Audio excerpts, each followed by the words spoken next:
नमस्कार, मैं हूं सपना। स्वागत है आपका प्रातः दर्पण न्यूज में। आइए नजर डालते हैं आज की कुछ खास खबरों पर। सौंदर्य प्रतियोगिताएं आज की दुनिया में एक महिला की क्षमता को प्रदर्शित करने का एक योग्य मंच है, और जब एक ऐसा उत्सव विवाहित महिलाओं की सुंदरता, प्रतिभा, बुद्धिमत्ता और करुणा का जश्न मनाता है, तो इससे बेहतर कुछ नहीं हो सकता। भारत की प्रतिभाएं जहां भी हैं, अपनी आवाज और प्रतिभा का परचम लहरा रहे हैं। बिहार की रूही सिंह अपनी प्रतिभा से नैरोबी कन्या में अपनी योग्यता से बिहार का नाम रोशन कर रही है।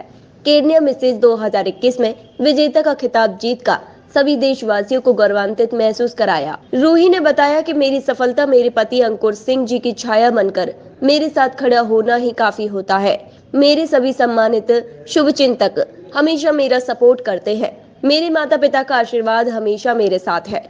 साहित्य में भी अपनी पहचान रखने वाली रूही कहती है कि साहित्य में भी मुझे अनेक अच्छे मित्र मिले, जिन्होंने कविता लिखने के लिए मुझे प्रोत्साहित किया। आज साहित्य में मेरी रुचि है। इतना ही नहीं, रूही ने जून 2023 में वर्ल्ड वाइड स्टेज पे मिसेज इंडिया केन्या होने के नाते केन्या का प्रतिनिधित्व किया, और उसमें भी Mrs best smile of world wide का खिताब जीता। इसके साथ ही Mrs India queen of substance 2023, जो कि 10 से 13 अगस्त तक दिल्ली के आईटीसी होटल में मिसेज इंडिया पेजेंट का 11वां संस्करण आयोजित किया गया था। हमारी पहली Mrs India Kenya Roohi Singh Mrs India Kenya का ताज पहनने से पहले ही इस प्रतियोगिता की फाइनलिस्ट थी। कोविड के कारण इस आयोजन में कुछ वर्षों की देरी हुई और अंततः इस महीने इसका समापन हुआ। यह वैश्विक स्तर पर विवाहित महिलाओं के लिए सबसे बड़ी प्रतियोगिता थी, और बड़ी संख्या में आवेदकों में से 40 प्रतियोगियों को फाइनलिस्ट के रूप में चुना गया। रूही सिंह उपविजेता रही और खिताब भी जीता। यह 3 दिवसीय कार्यक्रम था, जो पूरे 3 दिन के प्रशिक्षण और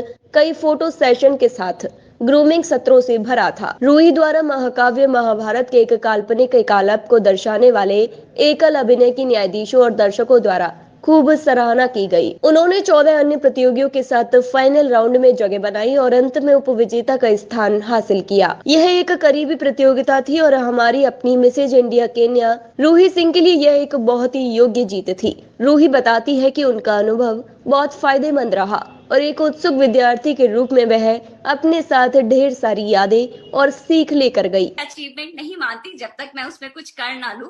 मैं अचीवमेंट मानती हूँ इस बात को कि मैं 3 वर्ड्स यूज करती हूँ आजकल खुद के लिए: dreamer, believer and fighter. So मैंने पहले सपने देखे। That's my biggest achievement actually, कि मैंने खुद को कन्विंस किया कि आई एम अ ड्रीमर।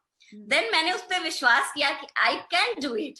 उस पर मैं लगी, and now I am fighting for that. So मैं अचीवमेट अपना dreamer, believer and fighter point को मानती हूँ कि मैंने इसको खुद को बिलीव कराया कि मैं कर सकती हूँ, और मैं लगी हुई हूँ। God knows, I hoping for best कि जा रही हूँ, और इस डेडिकेशन से जा रही हूँ। तो आई कैन से ये मुझे लग रहा है कि मैं कुछ अच्छा करके आऊंगी। बट अपने आप को कन्विंस करना मेरे लिए बहुत टफ था। आप लोग शायद इमेजिन कर सकते हो, एक ऐसी लड़की जिसने एजुकेशन बीच में ड्रॉप करके शादी की। हाँ ठीक है, एजुकेशन करी, बाद में करी, खुद को अपग्रेड करा, फिर बीइंग हाउसवाइफ 10-12 इयर्स, उसके बाद सडनली अपने आप पे ये कॉन्फिडेंस लाना, क्योंकि आप जब हाउसवाइफ कुछ नहीं करते हो ना, तो एक आपका ऑटोमेटिक वो नीचे चला जाता है कॉन्फिडेंस लेवल। उसको बूस्ट करके ऊपर आना, that's my biggest achievement I think till now. आगे तो आप लोग देखो। हम रूही सिंह को उनकी उपलब्धियों के लिए शुभकामनाएं देते हैं, और आशा करते हैं कि वे भविष्य में भारत और केन्या को गौरवान्वित करने के लिए इस तरह के और पुरस्कार जीतती रहेंगी। प्रातः दर्पण न्यूज के लिए गया बिहार से अशोक शर्मा की रिपोर्ट।